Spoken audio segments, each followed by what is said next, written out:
Hey guys, Dr. Justin Marcajon here. Today we're going to be talking about gut dysfunction, gut inflammation, malabsorption, and hair loss. How the gut is connected to hair loss. We'll dive into that topic here today. Before we do, please smash that like button. Love to see your comments down below, and we'll be answering those too. All right, so let's dive in. So when we deal with hair loss, especially male pattern baldness, that's androgenic alopecia. Now, this can also connect to female hair loss. We have three major kinds. We have androgenic alopecia. Some women can still have that if they have PCOS or high androgens. We also have telogen effluvium, which is the telogen phase. Essentially, we lose a lot more hair in that telogen phase due to a lot of different things. Gut dysfunction can definitely drive more hair loss from telogen effluvium. And then we have alopecia or various scarring alopecias that have more of a connection with autoimmune issues. And guess what? Gut issues can easily connect with autoimmune hair loss. So those two are going to be right on our plates. Now, also too, a lot of the nutrients that we need to help with androgenic alopecia caused by testosterone converting to dihydrotestosterone can also be impacted by certain nutrients. A lot of the nutrients that we have malabsorption on, like zinc, selenium, copper, really important nutrients, really important amino acids. A lot of these compounds actually have DHT blocking effects. So we see medications that have an impact on blocking DHT, like Propecia, finasteride. These medications decrease DHT significantly up to 70% with finasteride, 90% with Avodart or dutasteride. And those medications do work. There can be some side effects, but they do work. How do we know? Is we've seen studies with people, men particularly, that have AR deficiency, right? Because DHT is needed for sexual maturation. They have the alpha reductase enzyme that converts testosterone to DHT is gone. Genetically, it's not there. And what studies have shown with these men is they do not go bald at all. Now, they have other sexual development issues, but they do not go bald. And so that's where a lot of these theses on these medications blocking T to DHT and that AR enzyme alpha reductase came into effect. Now, that being said, other things can impact DHT. Hair loss is not all about DHT. That being said, if you have a strong genetic predisposition, there are lots of evidence of people 17, 18, 19, 20, and they're starting to thin. And it happens throughout the family lineage, even with a good diet or bad. Now, that being said, inflammation in the gut plays a major role with inflammation in the scalp. I'll pull up studies here in a minute where when we have increased gut dysfunction, candida, SIBO, bacteria in the gut, that can increase risk of dandruff. And dandruff is another driving factor of hair loss. That's why you see ketoconazole 2% shampoo being a powerful anti-androgen, but also decreasing fungus, which can impact hair growth. So if we have gut dysfunction, whether it's a bacterial overgrowth, a fungal overgrowth, guess what? That can impact fungus in the scalp, which is essentially what dandruff is, or seborrheic dermatitis, which is that fungal type of yeast connected issue, right? So ketoconazole 2% or 1%, even a little bit, but 2% is the major study one that also has an anti-androgen type of effect as well, because other androgens can have a big one. But DHT is the biggest androgen that creates that input, because DHT basically decreases the hair follicle growing. And so the hair starts to thin. It goes from a terminal thick hair, thinner, thinner, thinner, thinner, thinner, and then eventually falls out. That's why DHT does play a big role. Now, my whole thing is there's all kinds of natural things we can do first. The first thing is make sure you're actually eating enough. Low-calorie diets, prolonged fasting can increase telogen effluvium or hair shedding. Low thyroid function can increase hair shedding. We need thyroid hormone to strengthen that hair growth, that anagen phase. Thyroid hormone is intimately involved in that anagen phase cycle. We have three major kind of hair phases for growth. We have the anagen phase, right? Anagen phase is the growth phase. This is what things like minoxidil stimulate. You can do rosemary oil as well. Other types of tea tree as well can help increase that growth phase. Then we have the catagen phase where that hair kind of breaks off. And then we have the telogen phase where it's resting. And telogen effluvium is we have more shedding of that telogen phase. And 20% of your hair can be in that telogen phase. And so the problem is anytime you add in even natural DHT blocking impacts, you can synchronize your hair in this telogen phase and you can have more shedding. So the biggest problem, anytime you try to modulate hair through reducing DHT, guess what? You can create a shed. And that could last anywhere the first 3 to 6 months. And most people, if they do not know that is coming, they will not push themselves through treatment because they think it's actually making them worse. No, it's just more of the hair follicles are falling into synchronicity and synchronizing within that telogen phase.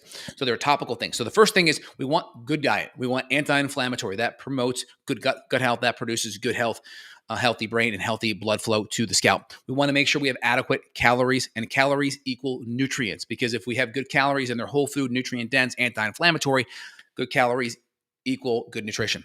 If we have low calories, it's probably going to be low nutrition, with the only maybe exception being if you're eating a bunch of organ meats and you're really dialed in with a lot of good bone broth and things like that, you're probably not getting enough. All right.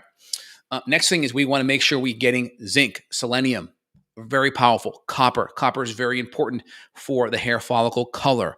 We want to have good glutathione, good NAC as well, good glycine, glutamine, to make sure we have good ability to resist oxidative stress. Oxidation is like the exhaust coming out of the car, right? And we can get a lot of hydrogen peroxide as a result, and that can impact the follicle health, and you can see more gray hairs. Graying is a natural part of aging, but you can do things that will help naturally reduce that, right? We can do selenium, we can do zinc. These are all going to be good. We can do our fat-soluble vitamins like vitamin A. We can be on top of our organ meats. Getting some organ meats in can help provide a lot of these good nutrients in. Insulin resistance. Insulin resistance as a guy is going to increase more estrogen. Estrogen as a guy is not good for hair growth, because more insulin equals more inflammation. The more inflamed you are, guess what happens? Blood flow tends to go down. What's the first thing you see with someone who's chronically insulin resistant? Peripheral neuropathy in the fingers, the feet, the eyes. Well, who's to say the hair at the distal end is not going to be impacted too? It definitely will be. So insulin resistance is definitely going to have a impacting blood flow. And that's when your blood flow is impacted, what happens? Less oxygenation and less nutrition to the hair.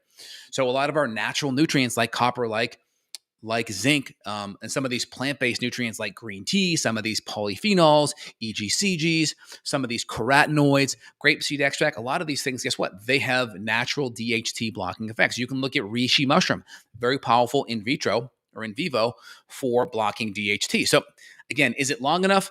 My general recommendation, the best natural things for DHT blocking is going to be get your inflammation down, get your nutrient density up. A lot of these healthy plants, healthy animals, if you're absorbing these fat-soluble vitamins, minerals, polyphenols, can have some modulatory effect on DHT. Getting insulin in check can help DHT. Topically and orally, we can do saw palmetto. Orally, 85% fatty acid cold extract. We can do it topically as well. So we can hit it from both sides.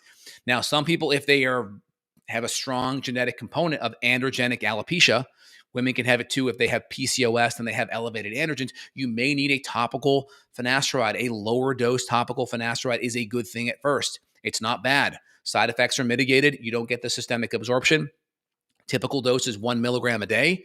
You can be at 0.2 milligrams a day. You can be at 80% less of a dose and still have 80% of the same benefit of blocking that enzyme, that AR enzyme, because it's logarithmic in how that medication works. And so my recommendation is always start with foundational things. If the gut is not working well, if you're not making enough stomach acid, enzymes, and bile, you're not breaking down your fat, you're not breaking down your protein, you're not ionizing and absorbing your minerals, then that can have an impact on DHT and just good, healthy follicle growth.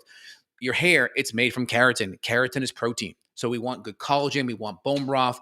We want collagen peptides. I want grass-fed meat. I want some omega-3s. I want all the good building blocks to make it. Now, if you have gut dysfunction, we could add in bone broth because now it's very easy to digest, or collagen peptides because that means it's already in a peptide broken down form. So it's much better for absorption. So there's a lot of things that we can do. I'll pull up a few studies here, take a look at. It's always interesting to pull at some of the science and make sense of it. So out of the gate here, this is looking at SIBO and small intestinal bacterial overgrowth, right? And so the big thing I want to highlight here is the fact that it talks about diarrhea. It talks about chronic malabsorption. And we talk about vitamin and mineral deficiencies, malabsorption, inflammation.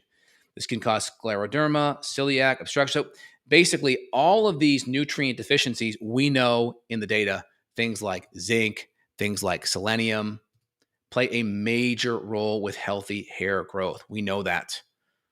All right. It's very, very important. So right here, hair loss statistically had, so these are people that had hair loss, had statistically lower levels of zinc, but not copper in that one. Copper, we see it more with gray, but zinc's the big one, right? So if we have and again, this is correlation, not causation, right?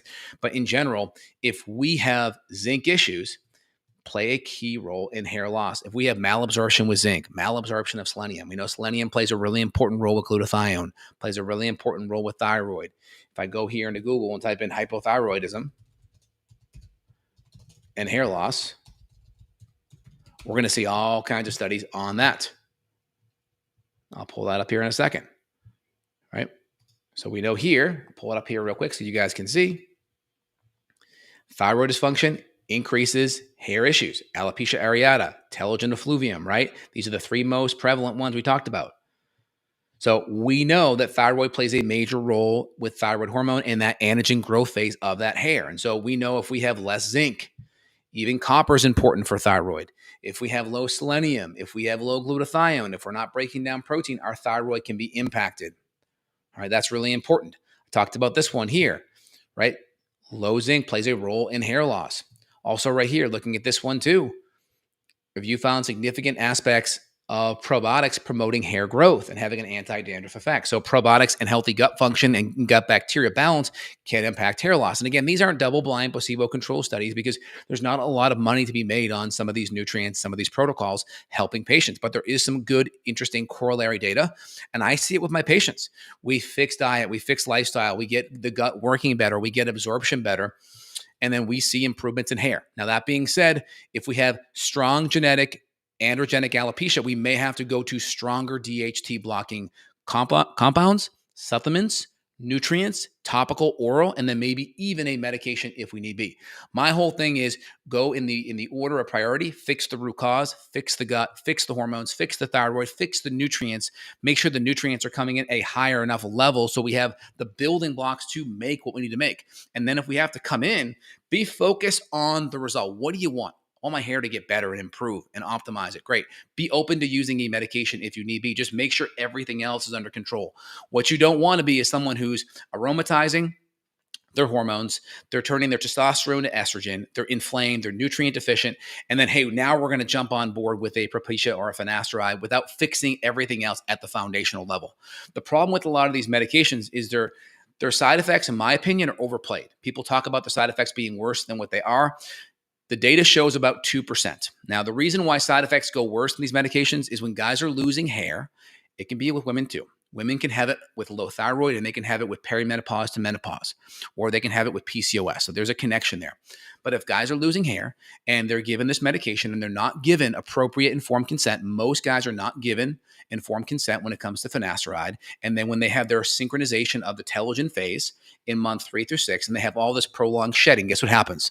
They feel despair, depressed, and that hair loss can really take them into a low place. But if they know that and they can plow through that, most will be able to come right on top of that and do better because they're having this telogen phase synchronization of their hair follicles. But I find most people, when they get these prescriptions, they're not getting that informed consent, and then it creates maladaptive expectations, right? They're kind of being set up to fail. So that being said, foundationally, good protein, good fats, good nutrient density, zinc, selenium, copper, good fatty acids, right? You can get some good polyphenols in there, whether it's green tea is shown to be effective. You can get reishi mushroom. You can get pumpkin seed oil is wonderful, right? So these are all good things. Get your insulin in check. Number 2, make sure you're digesting your protein. Make sure you have hydrochloric acid or enzymes. Make sure your stools aren't floating. Make sure you're breaking down your fat-soluble vitamins. Number 3, look at your thyroid. Look at a metabolic panel. See how your serum protein, your creatinine bun are looking. How are your protein markers? Is your cortisol out of whack? If your cortisol is too high, cortisol can be very catabolic and can break down tissue, including your hair. Your hair is tissue. Then you can talk about doing some topical things, whether it's really good essential oils, whether it's pumpkin seed, amala, aloe. There's a lot of good topical things that we can do on the scalp. We can do saw palmetto as well. We can do castor oil. So some kind of a good topical oil shampoo or a topical oil serum. I have my favorites. I won't go too into depth. I'll put a pinned comment down in the days to come of my favorite things that I personally do. We can easily do copper peptides. Copper peptides are shown to have a DHT blocking effect, very little side effects. So I do like copper peptide. I think it can be very helpful. We can do red light, right? Red laser light, 650 nanometer frequency can be very helpful at reducing inflammation, stimulating blood flow, and helping with hair growth. It's not the be all or end all. I tell patients that deal with hair loss issues, you want to have a lot of irons in the fire. You do not want to go all in on one thing. The first thing is diet. The second thing is making sure you're digesting and getting all the micronutrients in. And then we can always go to some topical saw palmetto or some topical nutrients that I mentioned earlier. And then if we have chronic gut stuff, you want to get your gut looked at. You want to get your thyroid looked at. So I'm trying to give everyone just a kind of a take of like, hey, don't just jump on minoxidil. Don't just jump on finasteride. These medications are very effective. They're one of the most effective things out there. And so, but the side effects can be there at a 2% rate. So you want to make sure you address all the other foundational things first. And there are some natural things that can get people who may need these medications to maybe say, hey, I don't need it in my 20s. I don't need it in my 30s. And maybe I can starve it off 10, 20 years by doing some of the natural things first before the genetics kind of kick in, right? So to keep that in mind, my goal is to make sure everyone has a good head of hair and make sure that we get to the root cause. And my female patients, same thing with the gut, but the female hormones, once you go perimenopausal or we have low progesterone or cortisol is really high, or for hypothyroid and Hashimoto's, these need to be looked at as well. Each scenario is a little bit different. So you want to rule those, let's say those diagnoses or those kind of dysfunctions that are upstream out, and then work on them with a good functional medicine provider, and then address all the downstream debris from that. All right, guys, Dr. J here. If you enjoyed today's video, please let me know. Put it in the comments. I'm here to help. I see patients worldwide. So if you want functional medicine support on this, there'll be a link down below where you can reach out, and we'll put a pinned comment in the days to come on some of those things that I recommend and personally use myself with patients. All right, guys, have an awesome day. Take care, y'all. Bye.